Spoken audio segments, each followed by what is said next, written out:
2 lágrimas. Era un dulce varón alto y anciano, de noble frente, ojos habladores de tristezas y manos blancas de lenta y suavísima acción. Vivía con su hija y con los nietos.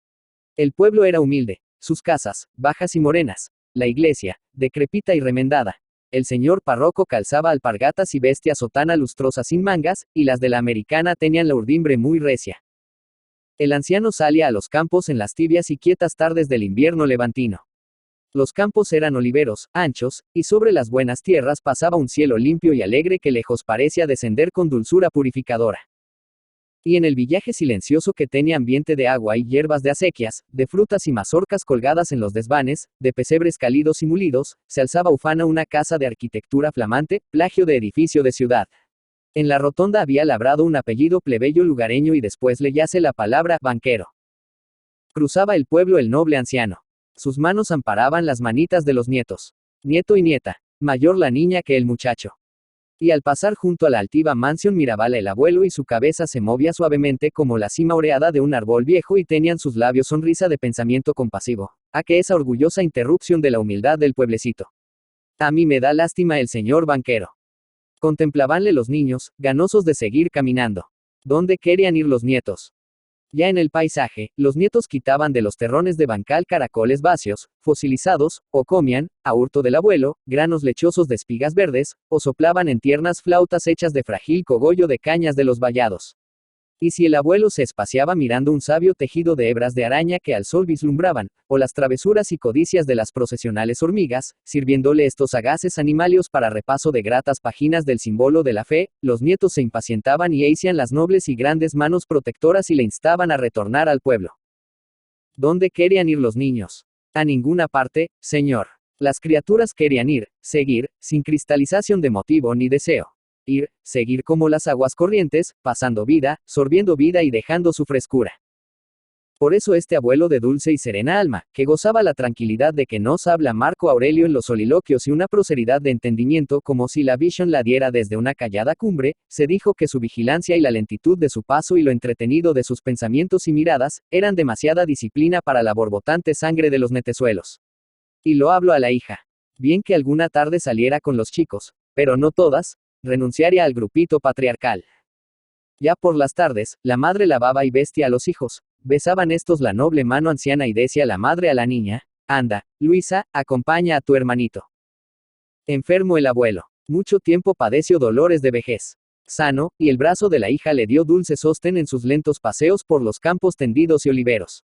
Estaba solitario el paisaje. Entre los árboles generosos que expresan la paz, por las doradas almantas, llegaba la canción de un yuntero. Y lejos descendía el palio de los cielos. ¿Para quién, Señor, la santidad de la tarde, que hace pensar dulcemente en la muerte como un enlace de la vida, si no hay nadie?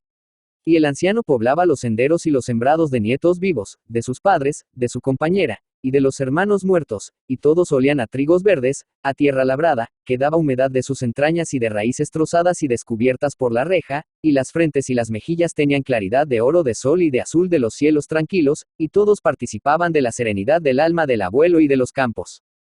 Y a la siguiente tarde, la madre lavaba y mudaba a los hijos y decía, anda, Luisa, acompaña a tu hermanito. Entonces el nieto hacía júbilo ruidoso, y en la mirada y en la frente de la nieta asomaba ternura y seriedad de mujer madre. Luego salía el anciano con la hija. Y sucedió que una tarde, aquella lavó y vistió solo al muchacho, porque Luisa se arreglaba en su aposento. Después, apareció domando con su manita pálida una adorable rebeldía de su tocado. La madre dijo, anda, Enrique, Luisa quiere salir, acompaña a tu hermana. Besaron seriecitos los nietos al anciano. En la mirada y en la frente de la Virgen asomaba aún la niña, y los dedos de un hada triste tañeron la cuerda más tierna del alma del abuelo, que perdió la serenidad, de que nos habla Marco Aurelio, y vertió 2 lágrimas muy grandes. Gabriel Miro. Gabriel Miro Ferrer, Alicante, 28 de julio de 1879, Madrid, 27 de mayo de 1931, fue un escritor español, encuadrado habitualmente en la llamada generación del 14 o el novecentismo. En 1911 le nombraron cronista de la provincia de Alicante. Desde 1914 anduvo empleado en la Diputación de Barcelona, donde se traslada a vivir. Allí dirigió una enciclopedia sagrada para la editorial catalana Becci y Ramos, proyecto que no se llegó a concluir pero que le satisfizo íntimamente, y entre 1914 y 1920 colaboró en la prensa barcelonesa, Diario de Barcelona, La Vanguardia y La Publicidad.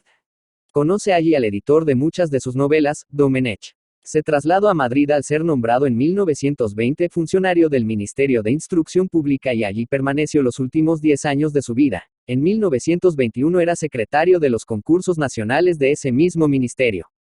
En 1925 ganó el premio Mariano de Cavia por su artículo, Huerto de Cruces, y en 1927 es propuesto para la Real Academia Española, pero no fue elegido, quizá por el escándalo levantado ante su novela El obispo leproso, considerada anticlerical. La mayor parte de la crítica considera que la etapa de madurez literaria de Gabriel Miró se inicia con Las cerezas del cementerio, 1910, cuya trama desarrolla el trágico amor del hipersensible joven Félix Valdivia por una mujer mayor, Beatriz, y presenta, en una atmósfera de voluptuosidad y de intimismo lírico, los temas del erotismo, la enfermedad y la muerte. En 1915 publicó El abuelo del rey, novela en la que se relata la historia de 3 generaciones en un pueblecito levantino, para presentar, no sin ironía, la pugna entre tradición y progreso y la presión del entorno. Pero, ante todo, nos encontramos con una meditación sobre el tiempo.